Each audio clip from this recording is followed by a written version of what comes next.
திருச்சிற்றம்பலம். ஸ்ரீமத் மாணிக்கவாசக சுவாமிகள் அருளிய திருப்பள்ளி எழுச்சி 9வது பாடல். விண்ணகத் தேவரும் நன்னவும் மாட்டா விழுப்பொருளே உனதொழுப்படியோங்கள் மண்ணகத்தே வந்து வாழச் செய்தானே வன் திருப்பெருந்துறையாய் வழி அடியோம் கண்ணகத்தே நின்று களிதரு தேனே கடல் அமுதே கரும்பே விரும்படியார் எண்ணகத்தாய் உலகுக்கு உயிர் ஆனாய் எம்பெருமான் பள்ளி எழுந்தருளாயே என்பது பாடல். இதன் பொருள் பின்வருமாறு. விண்ணுலகத்தவர்களாகிய தேவர்களாலும் அணுக முடியாத சிறந்த பொருளே, இந்த நிலவுலகின் கண் எழுந்தருளி உனக்கு தொண்டு செய்கின்ற அடியவர்களாகிய நாங்கள் வாழ்வடையும் வண்ணம் செய்தவனே, வளம் மிகுந்த திருப்பெருந்துறையில் உள்ளவனே, உன் பரம்பரை அடியவர்களாகிய எங்கள் விழிகளில் நின்று மகிழ்ச்சி தருகின்ற தேனே, திருப்பார்கடலில் வந்த அமுதமே, கரும்பே, உன்னை விரும்புகின்ற அடியவர்கள் நினைவில் இருப்பவனே, உலகத்துக்கு உயிராக இருப்பவனே, எங்களால் விரும்பப் பெறும் தலைவனே, துயில் உணர்ந்து அருள்வாயாக. மாணிக்கவாசக சுவாமிகள் சிவபெருமானை விண்ணகத்தேவரும் நன்னவும் மாட்டாத சிவபெருமான் என்று பாடுகின்றார். தேவர்களாலும் அணுக இயலாதவர் சிவபெருமான். அதாவது சிவபெருமானின் அருள் பெற இயலாதவர்கள் தேவர்கள் என்ற பொருள். மேலும் சிவபெருமான் விழுப்பொருளாக இருப்பவர். விழுப்பொருள் என்றால் மேலான சீரிய பொருள் என்று அர்த்தம். எல்லா பொருட்களையும் இழந்தாவது எந்த ஒரு பொருளை அடைய வேண்டுமோ அதுவே விழுப்பொருள் ஆகும். அப்படி விழுப்பொருளாக இருப்பவர் இந்த மண்ணிலே ஞானாசிரியராக திருப்பெருந்துறையில் எழுந்தருளி வந்து மணிவாசக பெருமானை ஆட்கொண்டு அருளுகின்றார். எனவே மணிவாசக பெருமான் பாடுகின்றார், இவ்வாறு ஞானாசிரியனாக திருப்பெருந்துறையிலே எழுந்தருளி வந்து இந்த பிறவியின் பயனாகிய ஆன்ம முன்னேற்றம் பெறும் வழியில் செலுத்தி எங்களை உய்வித்தவனே என்று பாடுகின்றார். மேலும் அவர் முக்தி செல்வம் என்ற வளம் நிறைந்த திருப்பெருந்துறை எனும் திருத்தலத்தில் வீற்றிருப்பவர். இந்த முக்தி செல்வம் என்பது மண்ணுலகில் மட்டும்தான் இதனை பெறுவதற்கு உரிய தவங்களை செய்ய முடியும். விண்ணுலகில் இந்த வளம் கிடைக்காது என்று பாடி, நாங்கள் உங்களுக்கு வழி வழி அடிமை செய்பவர்கள் என்று மணிவாசக பெருமான் சிவபெருமானை பார்த்து பாடுகின்றார்.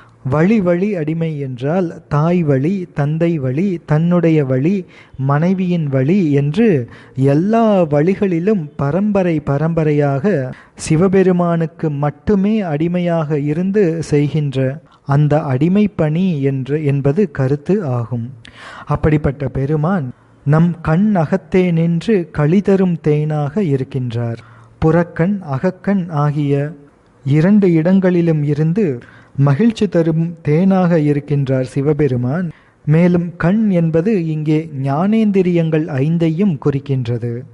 ஆன்மாக்களுக்கு கருவியின் மூலம் விஷயங்களை பற்றி போகங்களை நுகரும் அந்த தன்மை இருக்கின்றது. என்றாலும் கூட இறைவன் உள்ளே இருந்து, உயிருக்கு உள்ளே இருந்து, உடனாக இருந்து செலுத்தினால்தான் உயிரால் இந்த கருவிகளை உபயோகப்படுத்தி விஷயங்களை நுகர முடியும்.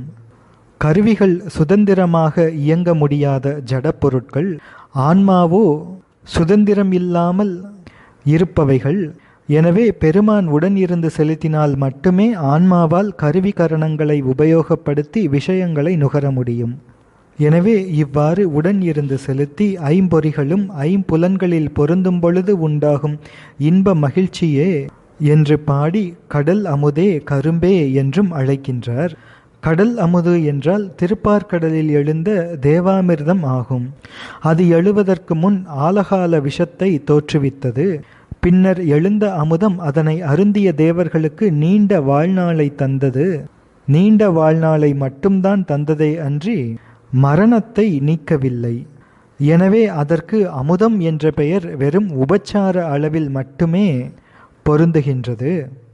ஆனால் இங்கே திருவருளாகிய கடலில் வேறு தீய விஷம் என்ற தீய பொருட்கள் இல்லாமல் தானே தோன்றிய இந்த அமுதம் என்பது அதனை நுகரும் அடியவர்களுக்கு மரணம் பிறப்பு என்ற 2ஐயும் நிரந்தரமாக நீக்குகின்றது. எனவே அது எல்லையற்ற அமுதமாக இருக்கின்றது. எனவே கடல் அமுதே என்று சிவபெருமானை பாடிய மாணிக்கவாசக பெருமான் கரும்பே என்று அழைக்கின்றார். கரும்பு என்று இங்கே குறிப்பிட்டிருந்தாலும் கூட அது கற்கண்டு என்பதனை குறிக்கின்றது. கரும்பில் உள்ள கோது, சக்கை, புளிப்பு முதலியவற்றையெல்லாம் நீக்கிய கற்கண்டாக பெருமான் இருக்கின்றார். அப்படிப்பட்ட பெருமான் விரும்பும் அடியவர்களின் உள்ளத்திலே எழுந்தருளி இருக்கின்றார். எல்லா உயிர்களின் உள்ளத்திலும் இறைவன் இருக்கின்றார் என்றாலும் கூட ஆணவமல பிணிப்பு அதிகமாக இருக்கும் உயிர்கள் உள்ளே இருக்கும் இறைவனை கண்டு கொள்வதில்லை, பார்க்க முடிவதில்லை. ஆனால் தன்னை விரும்புகின்ற அடியவர்களின் உள்ளத்திலே பெருமான் பிரகாசமாக வெளிப்பட எழுந்தருளி இருக்கின்றார். பெருமான் அடியவர்களின் மனமே கோயிலாக கொண்டவர். எனவே என் அகத்தாய் என்று பாடுகின்றார். அப்படிப்பட்ட பெருமான் இந்த உலகுக்கு உயிர் ஆகின்றார். எல்லா ஆன்மாக்களும் இறைவனின் அஷ்டமூர்த்தங்களுள் ஒன்று. அவன் இந்த உடல்களில் உயிராக நின்று அவற்றை இயக்குவதன் மூலம் உலகங்களை இயக்குகின்றான். எனவே அவன் அஷ்டமூர்த்தமாக இருந்து இந்த உலகத்திற்கு உயிர் ஆகின்றான். இவ்வாறெல்லாம் பாடி எம்பெருமான் பள்ளி எழுந்தருளாயே என்று மணிவாசக பெருமான் பாடுகின்றார். இவ்வாறு இந்த 9வது திருப்பாடல் அமைகின்றது. தொடர்ந்து 10வது திருப்பாடலை சிந்திப்போம். திருச்சிற்றம்பலம்.